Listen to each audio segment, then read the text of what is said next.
Assalamualaikum warahmatullahi wabarakatuh.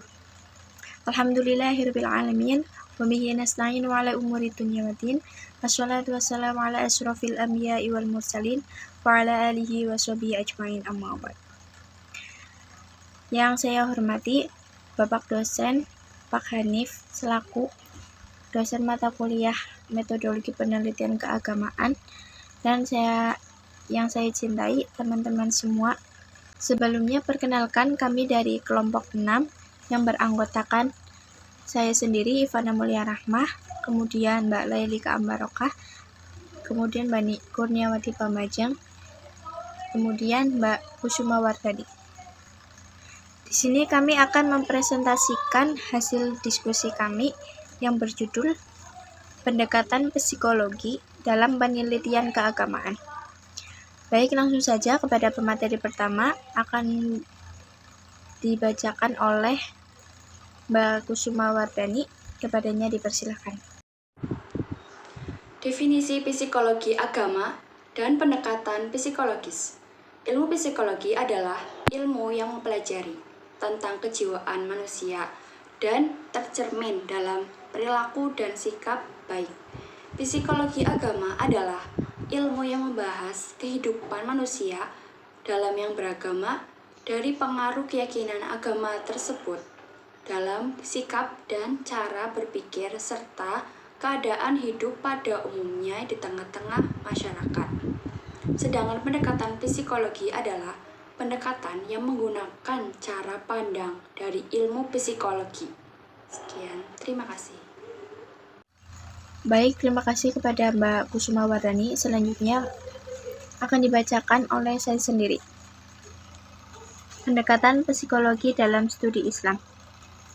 Ada 3 metode dalam pendekatan ini. Yang pertama, metode pendekatan struktural. Yang kedua, metode pendekatan fungsional. Dan yang ketiga, metode pendekatan psikoanalis. Metode pendekatan struktural adalah metode yang bertujuan untuk mempelajari pengalaman seseorang berdasarkan tingkatan atau kategori tertentu. Kemudian, metode pendekatan fungsional.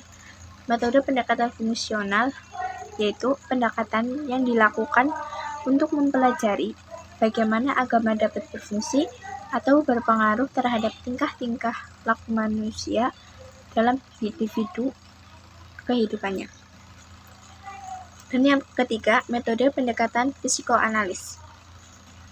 Metode ini adalah suatu pendekatan yang dilakukan untuk menjelaskan tentang pengaruh agama dalam kepribadian seseorang dan hubungannya dengan penyakit-penyakit jiwa.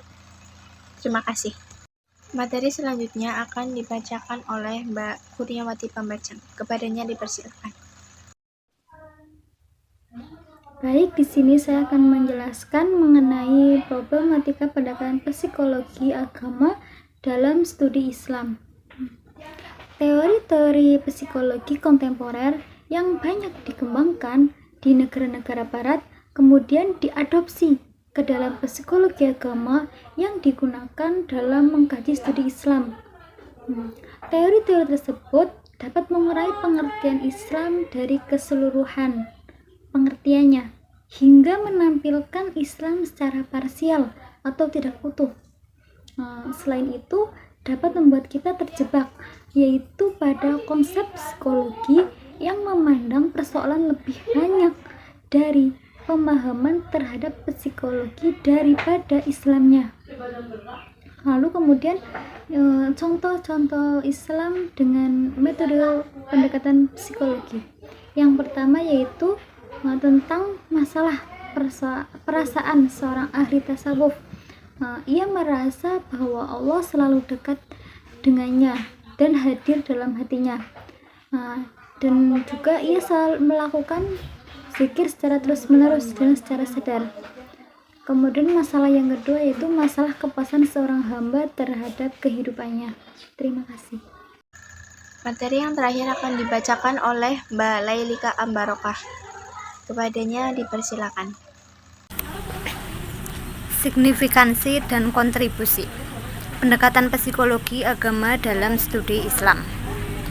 Penggunaan pendekatan psikologis dalam studi Islam menyumbang bagi perkembangan kebudayaan dan ilmu pengetahuan, sehingga hal itu dapat dimanfaatkan oleh umat Islam untuk memberikan penjelasan ilmiah terhadap problema yang banyak dan untuk meningkatkan sumber daya manusia Islam.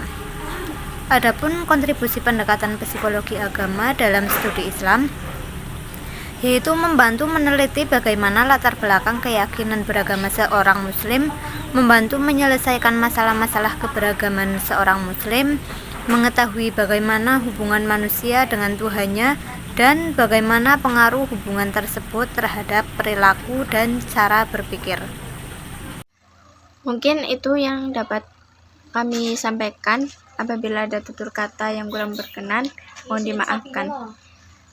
Terima kasih. Wassalamualaikum warahmatullahi wabarakatuh.